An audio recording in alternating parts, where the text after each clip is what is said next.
I'm Bryan Brooks, resubmitting for the 2016 season of Sight and Sound, delivering the same monologue and song over again.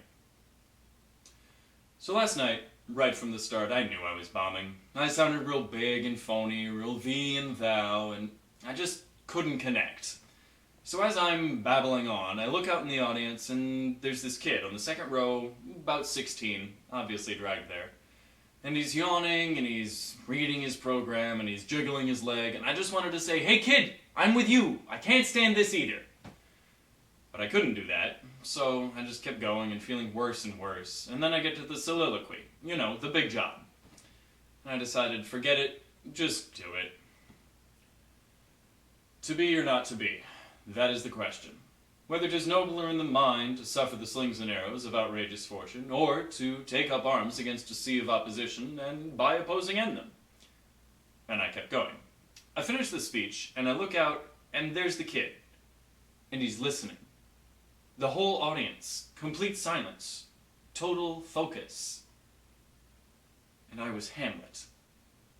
And that lasted for about 10 seconds, and I was back in hell. But for that one little bit, for that one speech, I had it. Hamlet. And only 8,000 more lines to go.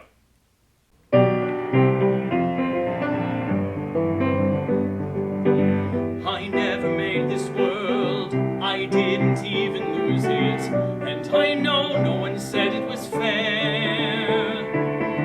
But they had a card and once they had the chance to choose it, they gave it away, including my share. And now we're lost in the wilderness, lost crying in the wilderness. And if anyone's watching, it seems they couldn't care less. We're lost in the wilderness.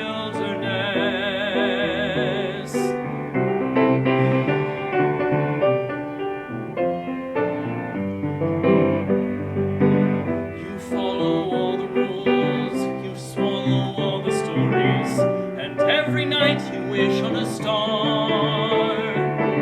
But dreaming your day will come, and trusting in allegories, and every morning, boy, look where you are. Lost in the wilderness, lost slowly dying in the wilderness, with no chance of living, boy, until you confess.